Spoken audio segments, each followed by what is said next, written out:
Good afternoon and welcome to the Journal.ie offices. I'm Michelle Hennessy and I'll be hosting today's Q&A on mental health.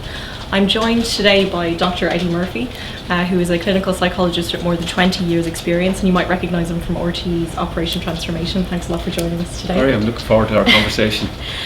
We asked you guys to get involved in today's Q&A and you've been sending us your questions over the last 24 hours. We've had some really interesting responses. It's not too late. If you still have a question, you can tweet it at us or you can email it to tips@TheJournal.ie and hopefully we'll get to as many as possible. So we'll just get started then, I suppose. Lots of questions. We need to get through them, yeah. We do indeed, and there's some really interesting ones and some very sad ones as well, so we want to get to as many as we possibly can. We'll start on the topic of anxiety because one of the overwhelming issues that most people actually got in touch with was anxiety. So I'll read this one from an anonymous emailer who contacted me. He said, I suffer from anxiety and only recently over the last 2 years has become stronger and stronger. It affects my sleep and I keep thinking of the problem over and over and it is really starting to get on my nerves. This usually revolves around my love life, seeing my ex with her new boyfriend or dealing with the recent breakup. I feel like it's the end of the world and I would never find anyone or they would never be interested in me even though I know it's not true. So he wants to know what tips you can give him to combat these kinds of thoughts. Okay, so what I get a sense is there's possibly two things going on, because one is around anxiety and the worry and the lack of sleep, but also there's this, I get a sense that sometimes when he's thinking about the new boyfriend, there might be anger there, and then there's a lot of these beliefs around nobody will want me, and they're more around sadness and about loss, the loss of a relationship. So quite often anxiety and depression can travel together, and you've got to figure out what it is that is the true sort of origin of the person's distress. So a good assessment is always necessary. So if you imagine like anxiety, like imagine a pair of lenses on the world. In anxiety we filter things like threat, and in sadness we filter things like negativity and sadness and loss. So I do think there's a lot of loss there, and that loss over time is manifesting itself as anxiety and stress. So just to get a sense of like it's so there's two pieces to that, I believe, and what I noticed too is there's a transition, and in life we all experience different transitions. We might leave home and go to college, or might leave college going to work, or we might be made unemployed, or our relationship status might change. So during periods of transition, our stress increases and our anxiety can increase. So things that we can do about that is to try to understand, one, what do I need to do to mind myself during periods of stress. So if you tackle the stress, then it won't tip into anxiety. And then it's really about, in anxiety, and a lot of the questions are around anxiety. Yeah. There are many different forms of anxiety. So the assessment is critical. Like, is it generalized anxiety? That's worry all the time. Or is it panic attack?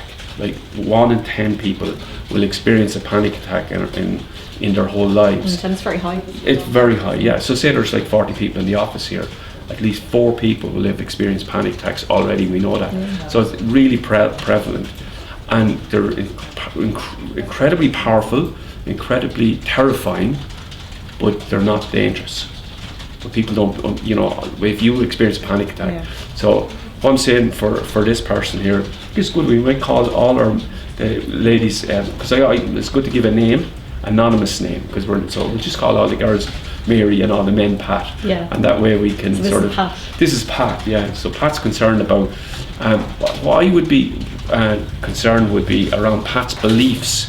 Because if Pat's saying that I would never find anyone or they would not be interested in me, even though I know it's not true, that's a belief that people would not be interested in him. Yeah. So it's a self-esteem thing. It is, yeah. But when that belief is activated, or that thought is activated, so nobody will like me, no one will love me. If that thought is activated, his mood goes down. So I get the sense there's both low mood and anxiety. That piece of not sleeping over 2 years, and it'd be interesting to know, because I suspect he's ruminating and thinking about past events and going over past events. So, and how do you stop yourself from doing that? Okay, so with rumination, it's like identifying. Sometimes so you can think about it this way, yeah. Think of it, you can play it like a game of tennis, where you get the thought and you bash it out. Yeah. Okay, and you use cognitive therapy to do that. Or you can think about it in the context of mindfulness, where you're not caught up with the thoughts. So if you imagine the Matrix movie, do you remember when he was able to, all the bullets were coming in and he was able to stop and sort of identify? So that's like in the mindful moment, you have to identify the thoughts and say, I'm not going to get overwhelmed with these thoughts. I'm going to ensure that these thoughts are not going to overwhelm me, and I'm going to let them pass by. I'm not going to engage with them. Yeah. So that's sort of, and now either mindfulness or CBT, cognitive behavioural therapy, thinking and doing, take practice and work. Right. Okay. And mindfulness and cognitive therapy are things that all people who are experiencing anxiety could use as absolutely, tools. because they're so we talk about the National Institute for Clinical Excellence, and in my book I really focus on evidence-based tools that work for anxiety, depression, low self-esteem and anger.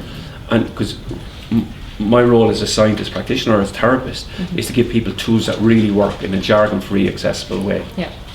If we just move on to a different topic, a lot of people actually contacted to me about medication as well, and about whether it works or not. But a lot of people who are already on medication contacted me. So one example from a commenter called Melanie: I've been diagnosed with borderline personality disorder and PTSD, which is post-traumatic stress disorder. I also am suffering severe depression. I'm on medication. It's been increased recently. My question is whether I can ever have a normal life. Okay, so there's three components there. There's post-traumatic stress. Post-traumatic stress is where a person has a very big traumatic event in their life, and it's characterized by intrusive thoughts, thinking about the event when you don't want to think about it. It's characterized by avoidance, so avoiding the situation, or avoiding thinking about the situation, or avoiding talking about the situation. And it's also characterized by hyperarousal. So if you hear a loud bang, you'll jump and be jumpy. On top of that, the person's talking about depression. There's a lot going on here now for this individual, because it's quite an unusual profile. Depression is a sustained low mood over a 2-week period. People are often confused about depression. Depression is defined as a sustained low mood over a 2-week period, with thoughts of feeling hopelessness, maybe thoughts about suicide, with thoughts of a lack of concentration. So you have biological symptoms of depression, how your body responds by overeating or undereating, or waking up early in the morning. And this person is talking about borderline personality disorder. Now I don't know if that's been formally diagnosed. That's a complex presentation, because it's around how a person forms relationships, and often that's around early relationships. And one of the key building blocks in our human life is how we form attachments. How do we attach? So people quite often in life have healthy attachments, or where they have a close, warm relationship with their primary caregiver. It's usually their mum. But it doesn't have to be. You need one good person in your life, no matter how much trauma you experience in your life. And that can be a grandparent, or an aunt, or an uncle. Most people need one good parent, and that really is a solid building block for going on. For sometimes people with borderline personality disorder, they've struggled to have that one good person in their life, and they find it difficult to emotionally regulate. So there's loads of different things going on for this individual, and sometimes it can be early life trauma, such as child abuse, can be present. So if that's the case, in the HSC National Counselling Service, it's a free service for those that have experienced childhood abuse, and the length of the waiting lists are not as long as they used to be. They're anywhere now between 3 and 6 months, but given that it's a lifelong presentation that people have had since early childhood abuse, there's now a really good long-term therapeutic intervention, and it's free and accessible, and it's nationwide as well. And just on the issue of medication, do you think that most people can get by without it? Most people who have mental health issues can get by without it? Okay, so this goes back to good assessment, good intervention. I think there's a role for both. It depends on the presentation. One of our commenters there talked about psychosis, and in psychosis, where there's a thought disorder, and so in mental health, there's some conditions that are what we'd call severe and enduring mental health problems, and they can include bipolar disorder and psychosis, and medications have a significant, important role in that. And in the area of psychosis, early intervention with cognitive behavioural therapy is shown to work as well. Again, really going back to what are in the National Health Service, they use the NICE guidelines, and it's following those NICE guidelines gives the best outcome for the individual. So when it comes to medication, I think people in therapy often ask me, Eddie, what's the story here? I've been prescribed medication, should I take them or not? Yeah. Or I'm on medication, I'm thinking about coming off. So there's a pros and cons, and I discuss it, but the pros and cons of medication are, it depends for the individual, but certain conditions like bipolar psychosis, it's critical about medication. When it comes to trauma, I think medication has a lesser role, because I think trauma is something, an event that happens in an individual. And how I often see medications are external to the individual, and the control is external. Whereas by learning good thinking tools and good doing tools and mindfulness and all those, and exercise, then you're taking control of the situation. For example, in depression, there's really strong evidence for mild to moderate depression that physical exercise, 40-minute sessions out walking or running, is the equivalent of antidepressant medication. So what I'm saying to people that, I would be, and particularly around panic attack, I'd be really focused on giving people really good tools that are internal to them, that they can tackle their panic and anxiety and move forward without the use of medication. There's a question that we've just had come in here while we've been live, and if you do have any questions, you can still tweet them at us, there's still time left, or you can send them to tips@TheJournal.ie. This is a question from a reader who said, how can you approach taking a break from work for mental health reasons with employers? So I mean, obviously it's something, mental health issues, there is still a bit of a stigma attached to. A lot of people are still very embarrassed about it. How can they approach it? Well, there's two ways. It depends. Like, if the person doesn't approach it and they feel that they need to take a break, if there's no intervention, they may, get sick and they may be off.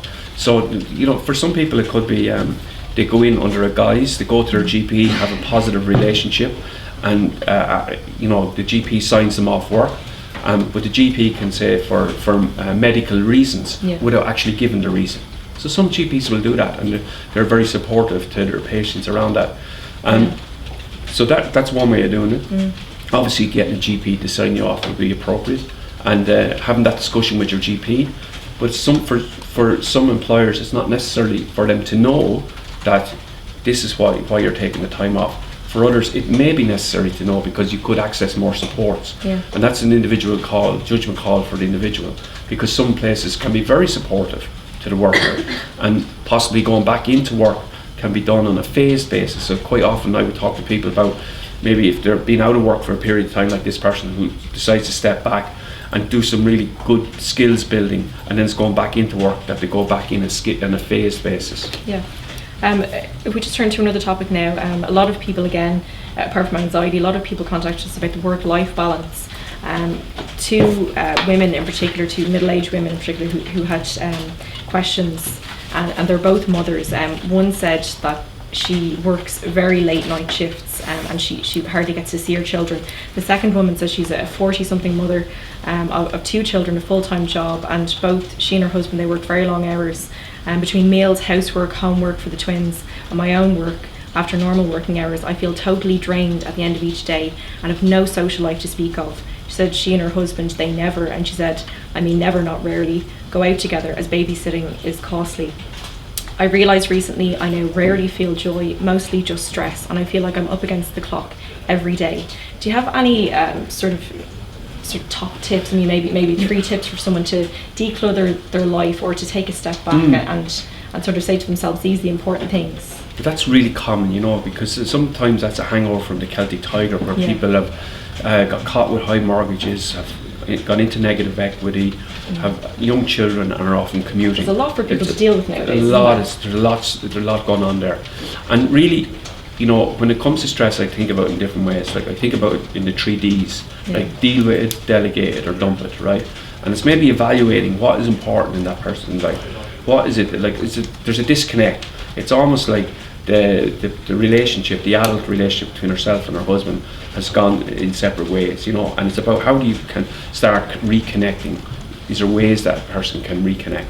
So it's maybe looking at some support around that, I know childcare can be expensive, but if there's, somebody could come in for an hour, and husband and wife go off for a walk for an hour. It doesn't have to be big bang events or like sort of weddings, or but something small and regular, maybe going with the children at the weekend, and having those connect moments where they can connect. Because really for me, that what I hear there is, we've disconnected, I want to reconnect, and where both of this couple at? Can they talk about that? Can they face that? Because that's really their challenge, is about reconnection. And another one that was a relationship issue, obviously in slightly different circumstances. A woman called Norma emailed me, and she said, "My husband is in his early 60s and has dementia. I'm finding it very difficult to keep our relationship from deteriorating. Have you any advice for her?" Yeah, so that's really sad, because dementia is just robs a person of their personality. And what I hear there is a person who loves someone all their life, and then there's a disconnect, a physical disconnect, because of the dementia is taking this person away, and it's robbing the person of their relationship. Yeah. And so I'd encourage you around the Carers Association, getting family support, getting good information on dementia and Alzheimer's, having discussions now, with their loved one before the dementia, where they're currently in a position to make decisions, and saying, what are the decisions that people make? Because in life we don't often make decisions until there's a crux point, until someone fractures their hip and goes into hospital, and then they're looking at potentially residential care, nursing home care. Yeah. And what I'd say is, have these conversations with your adult children in advance. Make decisions about, to be cared for at home for as long as possible. But to me, there's a loss, and the loss reflects the loss of the relationship and stuff like that. And it's maybe focusing on, celebrating during, because people with dementia, particularly in the early phases, have islets of positive mental health, where the dementia process is less, and it's reconnecting on those occasions. Mm-hmm. Yeah. I think I've read somewhere before that good ways for families to connect with somebody who has dementia is to bring them back to their past. Is that something that you might recommend, that you just maybe go through old photos together? Yeah, that can be really helpful, and that's called reminiscence therapy, where the person would go back to old photographs. But that's often done in later stage dementia or Alzheimer's, because the person will have lost most of their short-term memory, which is their ability in the now. Now that person is in the early stages, so reminiscence or doing old photograph work wouldn't necessarily be for now, it could be for later on. Right. But for now, during good periods, it's actually enjoying the now, and when things are going well, and doing things like going up to Dublin, go for a show, and really enjoying things that they really previously enjoyed. Great. Yeah. There's one comment that I definitely want to make sure that we get to, because it's very sad, and we talked about this just before we went on. A commenter called Noelle Robb, a really tragic story. She said that she's had anxiety and depression after the deaths of two of her children, two daughters, in 2012 and 2014, just last year. She said, "I'm not coping well at all. I'm really struggling." Is there anything that she can do to ease her pain? Okay, so there's a couple of things, like we don't have a lot of detail there. Like, for example, if mum witnessed the children dying, then she may have a feature of post-traumatic stress. Yeah. There's profound loss there. And one of the ways with grief and bereavement, it's very different than a depression and an anxiety, because that's a complex a complex bereavement, and the only way to get through grief is you have to go all the way into that pain. You can't avoid that pain, and that's a really hard thing to do, and it's to be supported in doing that. And I'm two boys, and I just couldn't imagine my life without my own children. So that's what you're experiencing, and I think it's somewhere about finding a compassionate voice for yourself, that there's no pathway. If you do this, then suddenly you'll have everything will be all right, and life isn't like that. That's such a profound loss. It's different for everybody as well. It is, and you have to find a way. How do I carry that loss with me without overwhelming my life? And I think that's the question for you, Noel. How do you carry that loss with you so that you're not totally overwhelmed? And to say, if I am overwhelmed, that's where I am at the moment, and try to build up those bits that you're just holding on and that you're coping.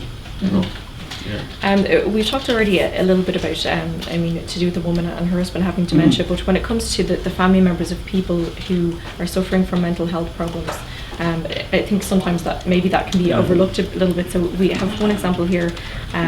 My partner's brother was diagnosed with paranoid schizophrenia 3 years ago. His brother does not comply medically, which means his brother lives a chaotic lifestyle.